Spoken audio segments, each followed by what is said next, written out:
بسم اللہ الرحمن ٹائم ختم۔ الرحیم۔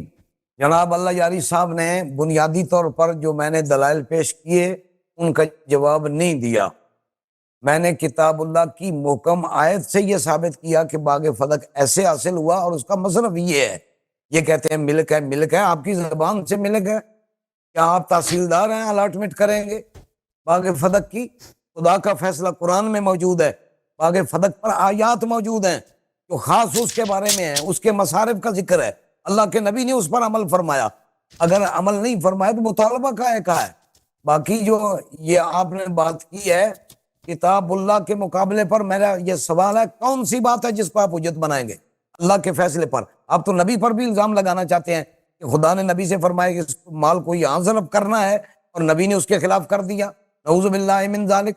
خدا فرمائے وَآتِ ذَا الْقُرْبَى حَقَّهُ وَالْمِسْكِينَ وَابْنَ السَّبِيلِ، آپ نے قریبیوں کو، مسافروں کو، غریبوں کو دینا ہے، نبی ایک کو دے دے۔ یہ آپ نبی کے کردار پر اعتراض اٹھا رہے ہیں۔ دوسری بات جو ہے باغ فلک کے بارے میں جو آگے روایت ہے یہاں وہ بھی ہے کہ فَلِلَّهِ وَلِلرَّسُولِ وَلِذِي الْقُرْبَى وَالْيَتَامَى، وہی لام جس کو آپ تملیک کا سمجھ کے معنی کر رہے ہیں کہ رسول اللہ کی تملیک ہے، وہ ذوی القربیٰ کے لیے بھی تملیک ہے، مسافروں کے لیے، مسکینوں کے لیے، یتیموں کے لیے بھی ہے۔ آپ کہاں جا رہے ہیں؟ کتاب میں نے پہلے عرض کیا یہ کتاب اللہ کی محکم آیات ہیں، نص بھی ہیں، ظاہر الدلالت بھی ہیں۔ ایک ایک حیثیت کا منکر کافر ہے، ان احکام کو جو نہ مانے وہ 3 وجہ سے کافر ہوگا۔ یہ نص بھی ہیں، محکم بھی ہیں، ظاہر بھی ہیں، اس کے مقابلے پر کیا حجت ہے؟ آپ نے جو ہیبے والی روایت میں نے پہلے وضاحت کر دی کہ آپ نے جو پڑھی ہے اس میں کہیں ملکیت کا ذکر ہے، ایک بات کئی وجوہ سے کلام ہے۔ ہبہ تام تب ہوتا ہے جب قبضے میں ہو، وفات تک یہ مال رسول اللہ کے پاس رہا، اب قبضہ ہی نہیں ہوا تو ہبہ کیسے ہو گیا؟ یہ بھی کوئی بات سمجھنے کی ہے۔ نمبر 2، خدا فرمایا آپ نے یہاں صرف کرنا ہے، نبی اس کے خلاف ہبہ کر دے گا اسے، نعوذ باللہ من ذالک۔ یہ اللہ کے نبی پر آپ کا اعتراض ہے، قرآن پر اعتراض، نبی پر اعتراض، خدا پر اعتراض۔ آپ کہاں جا رہے ہیں؟ کیا کر رہے ہیں؟ کیوں مسلمانوں کو خراب کر رہے ہیں؟ میں نے کتاب اللہ کی محکم آیات سے اس کی حیثیت کو واضح کیا ہے، اس کے مقابلے پر دلیل لائیں۔ میں نے کہا یہ جو آپ روایتیں پیش کرتے ہیں اس میں روایت میں کلام، درایت میں کلام، کتاب اللہ کی مخالفت، ہم تطبیق کے قائل ہیں۔ ہم نے یہ تطبیق دی ہوئی ہے ہمارے علماء کرام نے کہ اگر آپ نے کوئی حصہ یا کوئی شے اہل بیت میں سے کسی کو بھی عطا فرمائی تھی وہ بطور تولیت تھی، نہ کہ بطور ملکیت۔ اگر ملکیت ہوتی تو ہبہ ہوتا تب ہے جب وہ قبضے میں ہو، قبضہ ہے نہیں۔ جب قبضہ نہیں ہے تو دوسری احادیث بھی اس کی مخالفت کر رہی ہیں، جس میں میراث کا آپ نے مطالبہ ذکر کیا اور ساری کتب کے اندر بھی موجود ہے۔ جب مطالبہ میراث ہے تو پھر ہبہ کائے کا ہے، اگر ہبہ ہے تو میراث کائے کا ہے۔ یہ متضاد چیزیں ان کو سمجھنے کی ضرورت ہے۔ ہم ڈاؤٹ کم لگاتے ہیں، تطبیق کی طرف زیادہ جاتے ہیں۔ میں نے پہلے عرض کر دیا سیدہ پاک کا، حضرت عباس کا اور ازواج مطہرات کا، یہ میرے سامنے بخاری شریف ہے۔ میں اگر یہ ساری حدیثیں پڑھوں گا تو یہ ہم نے جو وقت طے کیا مناظرے کا یہ بہت کم پڑے گا، اس پر ہمارے تو دفاتر بھرے ہوئے ہیں دلائل کے، الحمدللہ علی ذالک۔ تو میں نے بتا دیا ازواج مطہرات نے مطالبہ کیا، سیدہ پاک نے فرمایا، حضرت عباس نے قانون وراثت کے اعتبار سے یہ سارے وارث بنتے ہیں، مطالبہ کرنے کا سمجھتے تھے۔ وہ خارجی ہیں جو کہتے ہیں اہل بیت غلطی پر تھے، رافضی ہیں وہ جو کہتے تھے صحابہ غلطی پر ہیں جنہوں نے نہیں دیا، خلیفہ راشد غلط ہیں۔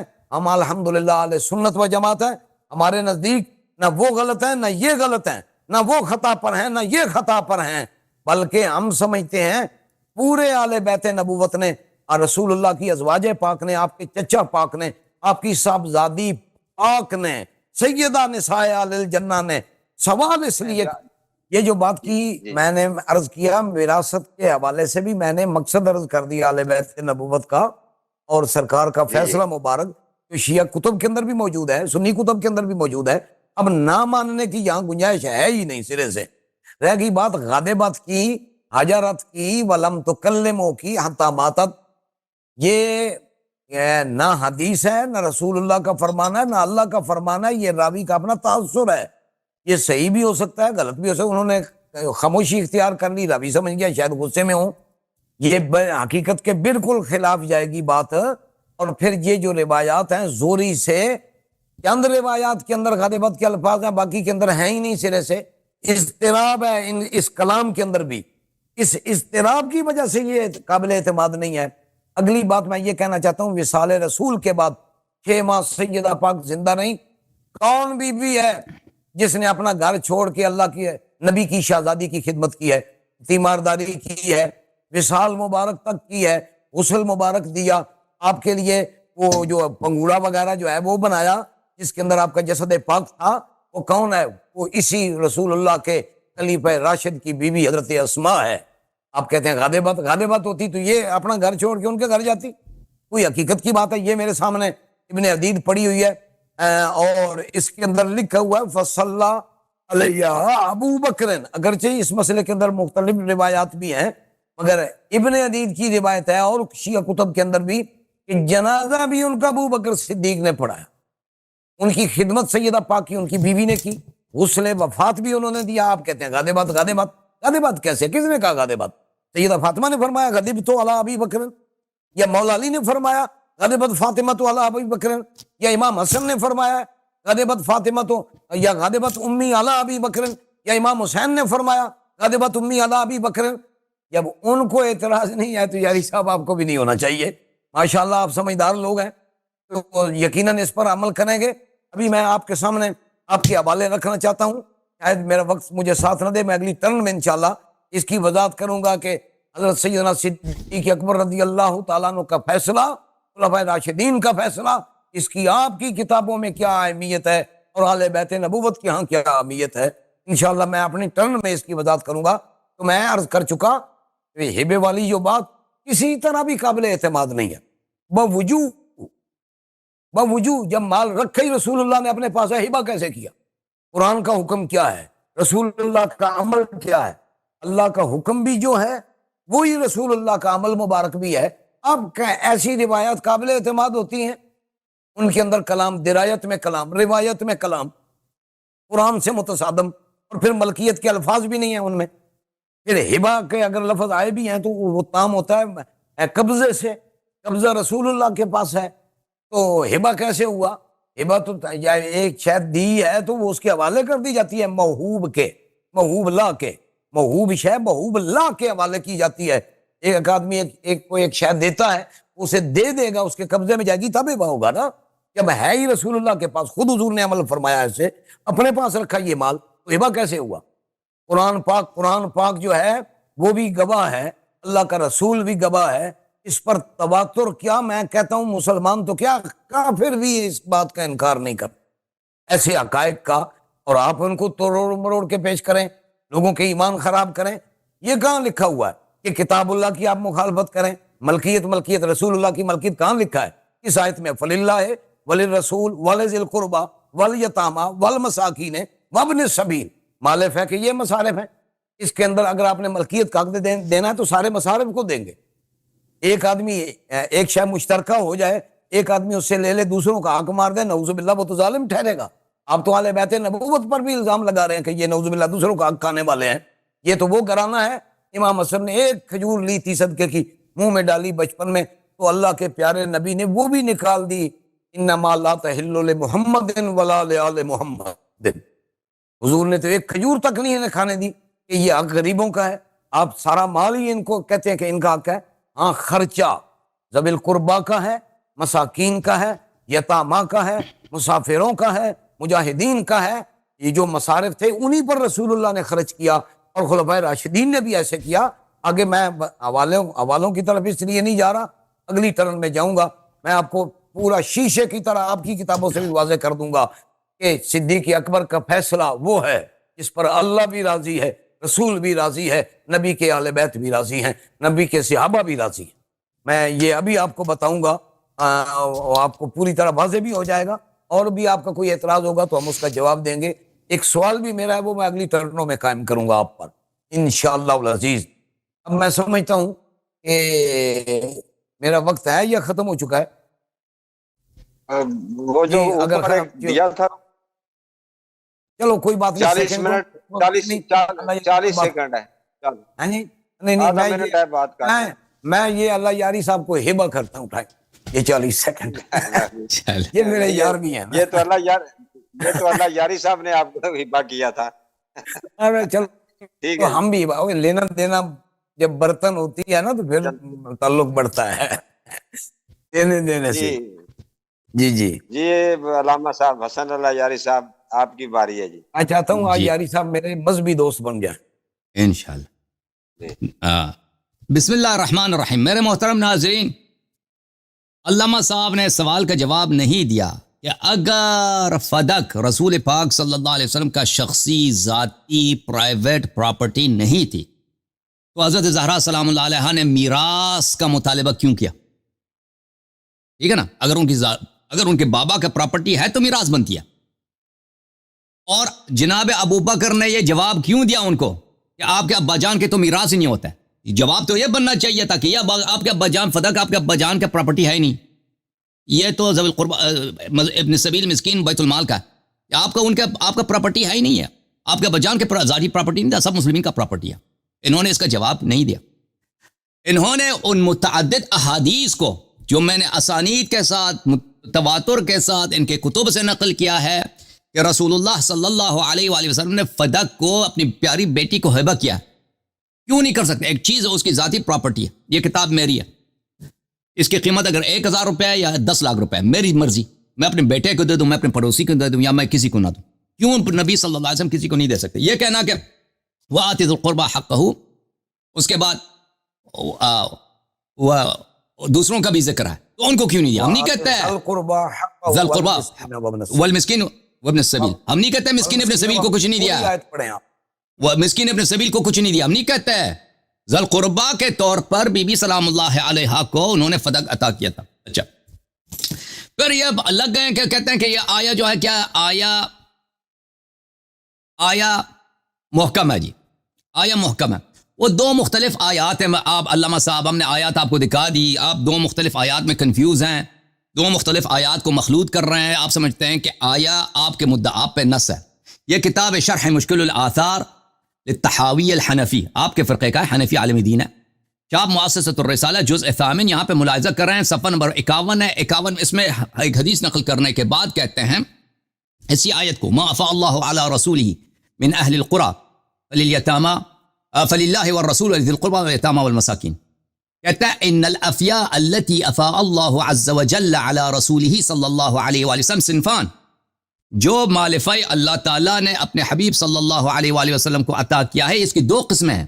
احدہما الصنف الذي ذکرہ اللہ عز وجل فی الآیۃ التي تلوتها، ایک وہی صنف ہے جو اس آیے میں للرسول وذی القربى والیتاما والمساکین وابن السبیل، والصنف الآخر المذکور فی الآیۃ التي قبلها فی السورۃ التي هی فیہا، اور دوسرا افیا کا دوسرا فے کی دوسری قسم اس سے پہلے والی آیت میں. یہ فے کے دو مختلف اقسام ہیں. وَهِيَ قَوْلُهُ تَعَالَى وَمَا أَفَاءَ اللَّهُ عَلَى رَسُولِهِ مِنْهُمْ فَمَا أَوْجَفْتُمْ عَلَيْهِ مِنْ خَيْلٍ وَلَا رِكَابٍ. آیت نمبر 6، جو جنگ کے بغیر ہاتھ آ جائے. فَكَانَ مَا كَانَ مِنْ ذَلِكَ الْفَيْءِ لِرَسُول صلی اللہ علیہ وآلہ وسلم دون الناس جميعا، جو اس طرح کا فے بغیر جنگ کے ہاتھ آ جائے یہ رسول صلی اللہ علیہ وسلم کی اپنی ذاتی پراپرٹی ہوتی ہے، دوسرے لوگ اس میں شریک نہیں ہوتے. فَكَانَتْ مِلْكًا لَا فَيْئًا مِنْ ذَلِكَ الصِّنْفِ، یہ جو اس طرح کی جو فے ہے یہ ان کی ملک ہے، یہ غنیمت ہے ہی نہیں. وَكَانَتْ لِرَسُولِ اللَّهِ صلی اللہ علیہ وآلہ وسلم دون الناس جميعا، تو یہ رسول صلی اللہ علیہ وسلم کی ذاتی پراپرٹی ہے، دوسروں کی پراپرٹی نہیں ہے. اب یہ ثابت ہو گیا نا. پھر آیے کہ آپ نہ چڑھیں کہ آیا محکم ہے. آپ دو مختلف آیات میں آپ کنفیوز ہیں. یہ ایک آیا ہے وہ مال غنیمت جو جنگ سے ہاتھ آتی ہے، ایک آیا ہے جو مال غنیمت جنگ سے نہیں ہاتھ آتی ہے. نا آپ نے ان دونوں کو ایک کر دیا ہے. یہ دو مختلف قسم افائی کے دو مختلف اقسام ہیں، آپ ان کو پلیز کنفیوز نہ کریں. اچھا، میں اس بات کی طرف جا رہا تھا کہ زہرا سلام اللہ علیہا نے آپ کے کتب میں متعدد طرق سے موجود ہے کہ انہوں نے فدق کا مطالبہ ہبہ کے طور پہ کیا. آپ کہہ رہے ہیں کہ ہبہ اگر کیا بھی ہے تو اس کو مثلا تولیت دیا، وہ کوئی حدیث دکھائے نا، کوئی حدیث ہمیں دکھائیں کہ رسول اللہ صلی اللہ علیہ وسلم نے ان کی بیٹی کوئی کسان تھی، ان کی بیٹی کوئی وہ فارمر تھی کہ وہ کوئی باغ چلانے کا کاروبار کرتی تھی کہ ان کو باغ چلانا آتا ہے، کہ ان کو تولیت کے طور پہ دیا. نہیں، جب کہتا ہے کہ میں نے اس شخص کو اقطعہا اعطاہا وہبہا، یعنی میں نے ملکیت دے دیا، یہ واضح. اور یہ کہنا کہ تسلیم ہی نہیں کیا تو آپ کیسے کہتے تھے؟ جب کہتا ہے کہ اعطاہا تو تسلیم ہی یہی ہے. وہ کہتے ہیں میں نے آپ کو فدق دے دیا، وہ کہتے ہیں میں قبول کیا ہے. یہی ہے ہبہ، یہی ہے اور قبول یہی ہے، اس کے علاوہ کسی اور چیز کی ضرورت ہی نہیں ہے۔ تاریخ مدینہ المنورہ میں ابن شبہ، یہاں پہ میں اس حدیث کو پڑھ رہا تھا کہ اس میں بھی یہی ہے کہ ان ابا بکر انتزع من فاطمہ رضی اللہ عنہا فدک، کہ ابو بکر نے چھین لیا ہے۔ اب چھینا کیسے جاتا ہے؟ جب ان کے ہاتھ میں ہو نا، ان کی ملکیت میں ہو، ان کے وکلاء کے ہاتھ میں ہو، تو تبھی چھینا جاتا ہے۔ یہ کتاب انصاب الاشراف للبلاذری، جلد نمبر 10، چاپ دار الفکر، صفحہ نمبر ہے 79۔ یہاں پر موسیٰ ابن عقبہ سے روایت کرتے ہیں دخلت فاطمہ علی ابی بکر، یہ دوسری سند کے ساتھ ہے، علی ابی بکر حین بویعہ، جب ابو بکر کے ساتھ بیعت ہوئی ہے تو زہرا سلام اللہ علیہا ابو بکر کے پاس گئی ہیں۔ فقالت ان ام ایمن و رباح مولا رسول اللہ صلی اللہ علیہ وسلم، پیغمبر کے غلام تھے، یہ کتنے صحابی بن گئے؟ ابو سعید الخدری، امیر المؤمنین علیہ السلام، عبداللہ ابن عباس، فاطمہ الزہرا سلام اللہ علیہا، ام ایمن اب چھٹا صحابی رباح، ان ام ایمن و رباح یشہدانی لی، یہ دونوں شہادت دے رہے ہیں ان رسول اللہ صلی اللہ علیہ وسلم اعطانی فدک، رسول اللہ صلی اللہ علیہ وسلم نے مجھے فدک دیا۔ بھائی ایک حدیث، ایک ہی بات، مختلف طرق سے 6 صحابی نے روایت کیا، اب 6 ہو گئے نا، 6 صحابی روایت کیے، یہ متواتر کیسے نہیں بنتا؟ یہ متواتر کیسے نہیں بنتا؟ الطبقات الکبریٰ لابن سعد، جلد نمبر 2، چاپ دار صادر، معاف کیجیے گا، یہاں پہ ملاحظہ فرمائیے، طبقات الکبریٰ ہے، یہ صفحہ نمبر ہے 315۔ یہ حدیث روایت کرتے ہیں ہشام ابن سعد عن زید ابن اسلم عن ابیہ قال سمعت عمر، زید ابن اسلم العدوی سے روایت کرتے ہیں کہ عمر سے انہوں نے روایت کیا، روایت طویل ہے، میں آگے اگلے صفحے میں چلتا ہوں۔ قالت جاءتنی ام ایمن فاخبرتنی انہ اعطانی فدک، حضرت زہرا سلام اللہ علیہا نے عمر سے کہا کہ ام ایمن میرے پاس آئی ہیں، انہوں نے بھی مجھے یہی بتایا کہ رسول اللہ صلی اللہ علیہ وسلم نے مجھے فدک عطا کیا ہے۔ اچھا، یہ کتاب ریاض النظرہ فی المناقب العشرہ، تالیف بلے ابو جعفر الطبری الشافعی، متوفى سنہ 694، الجلد نمبر 1۔ یہاں پہ ملاحظہ فرمائیے، صفحہ نمبر 385 میں یا سند مذکور ہے، بلی قال ان فاطمہ ذکرت لابی بکر ان النبی صلی اللہ علیہ وآلہ وسلم اعطاها فدک، زید کہتے ہیں کہ رسول حضرت زہرا سلام اللہ علیہ نے ابو بکر سے کہا تھا کہ رسول اللہ صلی اللہ علیہ وسلم نے فدک مجھے عطا کیا تھا۔ پھر اسی کتاب ریاض النظرہ جلد نمبر 2 میں ملاحظہ کریں، یہاں پر ان عبداللہ ابن ابی بکر ابن عمرو ابن حزم عن ابیہ، دوسرے سند کے ساتھ، بالکل مختلف سند ہے، جاءت فاطمہ الى ابی بکر فقالت اعطنی فدک فان رسول اللہ صلی اللہ علیہ وآلہ وسلم وہبہ لی، فدک مجھے دے دو، رسول اللہ صلی اللہ علیہ وسلم نے فدک مجھے ہبہ کیا تھا۔ ہبہ تبھی تمام ہوتا ہے نا کہ قبول بھی ہو، ہبہ بھی کیا تھا، قبول بھی کیا تھا، ابو بکر نے قبضہ کیا ناجائز۔ یہ سب آپ کے کتب ہیں، یہ کتاب السقیفہ و فدک لعبد العزیز الجوہری، چاپ شرکت الکتبی، بیروت لبنان، سنہ 1980 میں چھپی ہے۔ روا ہشام ابن محمد عن ابیہ، ہشام ابن محمد نے اپنے والد سے روایت کی، قالت فاطمہ لابی بکر، فاطمہ علیہ السلام نے ابو بکر سے کہا ان ام ایمن تشہد لی ان رسول اللہ صلی اللہ علیہ وآلہ وسلم اعطانی فدک، یہ ام ایمن میرے ساتھ ہیں، یہ شہادت دے رہی ہیں کہ رسول اللہ صلی اللہ علیہ وسلم نے فدک مجھے دیا تھا۔ یہ سب مختلف طرق سے ہیں، مختلف طرق سے، یہ کتنا تواتر کے لیے آپ کو کیا چاہیے؟ صفحہ نمبر 105 میں محمد ابن زکریہ ابن عائشہ سے روایت کرتے ہیں اپنے والد سے، اپنے چچا سے، کہ فاطمہ سلام اللہ علیہا جب ابو بکر کے پاس آئی ہیں فدک کے مطالبے کے لیے، ابو بکر رونے پڑا ہے، کہا کہ آپ کے والد نے کہا تو ان کی میراث نہیں ہوتی، ان الانبیاء لا یرثون، فقال ان فدک وهبها لی رسول اللہ صلی اللہ علیہ وسلم، بی بی نے کہا کہ یہ میراث کیا، یہ میرا حق ہے، پیغمبر نے مجھے عطا کیا تھا، میراث نہ بھی بنے نا، یہ میرا حق ہے، رسول صلی اللہ علیہ وسلم نے مجھے عطا کیا تھا۔ صفحہ نمبر 110 میں یہاں پہ زید ابن ثابت سے روایت کرتے ہیں، زید ابن علی سے روایت کرتے ہیں، ان ابا بکر انتزع فدک من فاطمہ، ابو بکر نے فدک چھین لیا ہے، یعنی ان کے ہاتھ میں ہے، انہوں نے چھین لیا، قبضہ کیا۔ الوفاء باخبار دار المصطفى للسمہودی صلی اللہ علیہ وآلہ، ختم ہے میرا وقت۔